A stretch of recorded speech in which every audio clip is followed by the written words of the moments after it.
नमस्कार साथियों, बदला प्लेटफॉर्म में आपका स्वागत है। वरिष्ठ अध्यापक प्रथम प्रश्न पत्र सामान्य अध्ययन, जिसमें राजस्थान की art and culture upon study कर रहे थे। आज अपन नया टॉपिक शुरू करेंगे, राजस्थानी भाषा एवं साहित्य का। तो इसमें क्या है कि राजस्थान नामक जो भूभाग है उसमें कौन सी बोली जाने वाली जो जन भाषा है कि कुछ दूरी पर ही अपनी जो बोली है वो चेंज हो जाती है। राजस्थान में पग पग पर अनेक गांव ढाणी में अलग अलग प्रकार की बोलियां बोली जाती हैं। तो इसमें अपन को देखना है कि राजस्थानी भाषाएं कौन कौन सी हैं। जॉर्ज अब्राहम गियर्सन के अनुसार राजस्थान में कुल 84 प्रकार की बोलियां बोली जाती हैं। राजस्थान की जो मातृभाषा है वो है राजस्थानी। अब इसकी लिपि कौन सी है, जैसे कि राजस्थानी लिपि जो है वो अधिकतर देवनागरी लिपि से मिलती है। कुछ अक्षर की जो बनावट है उसमें अंतर पाया जाता है, लेकिन यह जो अंतर है वह अब धीरे धीरे खत्म हो रहा है। और यह जो लिपि है एक लकीर खींच करके घसीट करके लिखी जाती हैं, जिसको अपन क्या कहते हैं, मुड़िया लिपि।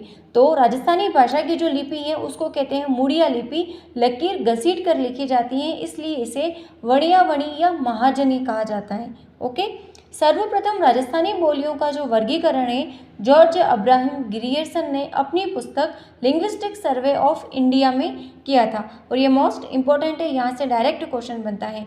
मारवाड़ी के लिए भी इन्होंने राजस्थानी शब्द का प्रयोग भी जॉर्ज अब्राहम गियर्सन ने ही किया था। उद्योतन सूरी, यहाँ से क्वेश्चन बना है कि उद्योतन सूरी ने अपने ग्रंथ कुवलय माला में 18 देसी भाषाओं का उल्लेख किया गया, जिसमें मरु भाषा भी सम्मिलित है। तो यहाँ से क्वेश्चन बना था कि उद्योतन सूरी ने अपने ग्रंथ कुवलय माला में कितनी देसी भाषाओं का उल्लेख किया, तो 18 देसी भाषाओं का उल्लेख।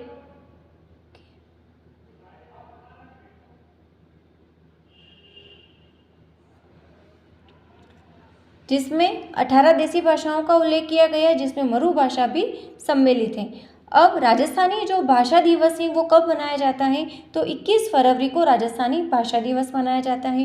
कुशल लाभ ने अपने ग्रंथ पिंगल शिरोमणि में तथा अबुल फजल ने अपने ग्रंथ आईने अकबरी में मारवाड़ी शब्द का प्रयोग किया है। अब राजस्थानी भाषा का जो विकास है, राजस्थानी भाषा का विकास अपभ्रंश से हुआ है। 10वीं सदी तक इस अपभ्रंश का ही अत्यधिक प्रभाव रहा था। टेस्टिटोरी के अनुसार जो राजस्थानी भाषा है वो 12वीं शताब्दी के लगभग अस्तित्व में आ चुकी थी। अब राजस्थानी भाषा का जो विकास है वो कितने चरणों में हुआ माना जाता है, तो फर्स्ट देखते हैं गुर्जर अपभ्रंश, जो 11वीं से 13वीं शताब्दी तक। प्राचीन राजस्थानी 13वीं से 16वीं सदी, मध्य पूर्वी राजस्थानी 16 से 18वीं सदी, अर्वाचीन राजस्थानी 18वीं से अब तक। तो ये डायरेक्ट यहाँ से क्वेश्चंस भी पूछा जाता है इन सदियों से लेकर के कि प्राचीन राजस्थानी का विकास कब से कब तक माना जाता है, तो ये अपन को थोड़ा सा ध्यान में रखना है। अब राजस्थानी भाषा के पूर्वी राजस्थानी और पश्चिमी राजस्थानी, इसमें दो भेद किए जा सकते हैं। तो प्रथम जो भेद है वो तो कहलाता है पिंगल, और दूसरा जो संबंध है प्राचीन राजस्थानी से है, जिसको कहते हैं डिंगल।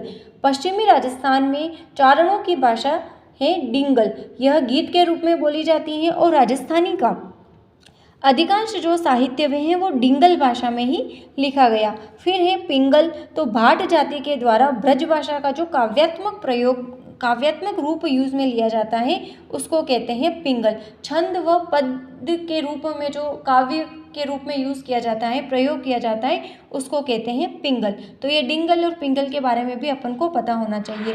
पिंगल में रतन रासो है, पृथ्वीराज रासो, विजयपाल रासो, ये सब पिंगल में लिखे हुए हैं। ब्रजभाषा एवं पूर्वी राजस्थानी का साहित्यिक रूप जो है वो पिंगल कहलाया, जबकि पश्चिमी राजस्थानी मारवाड़ी का जो साहित्यिक रूप है वो कहलाया डिंगल। राजरूपक हैं, ये अचलदास खींचीरी वचनिका, ये सब जो है वो डिंगल भाषा में लिखी गई है। ओके,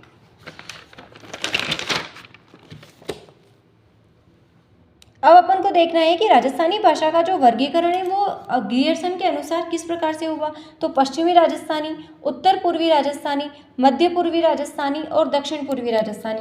तो पश्चिमी राजस्थानी में कौन आ गया, मारवाड़ी, मेवाड़ी, बागड़ी, शेखावटी। उत्तर पूर्वी राजस्थानी मेवाती, अहिरवाटी, ये अलवर भरतपुर वाला क्षेत्र। मध्य पूर्वी राजस्थानी ढूंढाड़ी व हाड़ौती। दक्षिण पूर्वी राजस्थान में मालवी और निम्बाड़ी। तो फर्स्ट अपन को देखना है मारवाड़ी। राजस्थान की प्रधान मानक बोली है मारवाड़ी। इसका साहित्यिक रूप कौन सा है, डिंगल। सॉरी।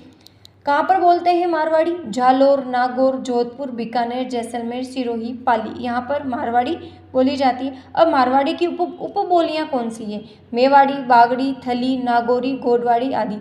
मेवाड़ी उदयपुर, चित्तौड़, भीलवाड़ा, ये मेवाड़ वाला जो क्षेत्र है, उदयपुर, चित्तौड़, भीलवाड़ा, राजसमंद, इन सभी में कौन सी बोलते हैं? मेवाड़ी बोलते हैं।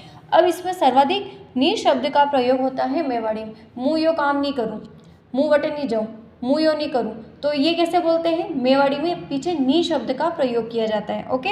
बागड़ी डूंगरपुर बांसवाड़ा में बोली जाती है। सर्वाधिक बागड़ी भीलों के द्वारा बोली जाने के कारण भीली बोली भी कहते हैं। तो यहाँ से क्वेश्चंस बना है कि भीली बोली किसे कहते हैं? बागड़ी को कहते हैं भीली बोली। इस पर सर्वाधिक जो गुजराती भाषा का प्रभाव दिखाई देता है बागड़ी। फिर है गोडवाड़ी, पाली, जालोर, बिसलदेव, रासो इस बोली की मुख्य रचना है। थली गंगानगर का जो दक्षिणी और बीकानेर का जो पूर्वी भाग है उसमें बोली जाती है थली। ढूंढाड़ी जानते हैं उत्तरी जयपुर के अलावा शेष जयपुर, किशनगढ़, टोंक, अजमेर, मेरवाड़ा आदि में बोली जाती है ढूंढाड़ी। तोरावाटी कांतली नदी के आसपास का जो क्षेत्र है वो तोरावाटी कहलाता है। हाड़ौती कोटा संभाग। बाबू जाको का मतलब कोटा, बूंदी, बारा। मेवाती अलवर भरतपुर में बोली जाती है। अहिरवाटी अलवर के आसपास का जो अहिर जाति है वो बाहुल्य क्षेत्र है अहिरवाटी। इसे अहिरवाटी को क्या कहते हैं? राठी। अहिरवाटी, राठी ऐसे कंप्लीट है। फिर होता है मालवी। मालवा के आसपास का जो क्षेत्र है वहाँ पर मालवी बोली जाती है। अब इम्पोर्टेंट है कि निम्बाड़ी जो है वो मालवी की उपबोली है। ये क्वेश्चंस बना था। मालवी की उपबोली कौन सी है? निम्बाड़ी। रागड़ी मारवाड़ी प्लस मालवी रागड़ी कहलाई। देवड़ावाटी सिरोही के आसपास का क्षेत्र। काठेड़ी जयपुर के दक्षिणी भाग में। चौरासी जयपुर के दक्षिण पश्चिम भाग में और टोंक के पश्चिमी भाग में बोली जाती है चौरासी। नागरचोल सवाई माधोपुर के पश्चिम भाग में व टोंक के दक्षिण पूर्वी भाग में। राजावाटी जयपुर का जो पूर्वी भाग है उसमें बोली जाती है राजावाटी। तो ये अपन ने देखा है। बाकी की जो क्लास है वो अपन कल स्टडी करेंगे। तो मिलते हैं कल की क्लास में। तब तक के लिए जय हिंद, जय भारत, जय जय राजस्थान। धन्यवाद।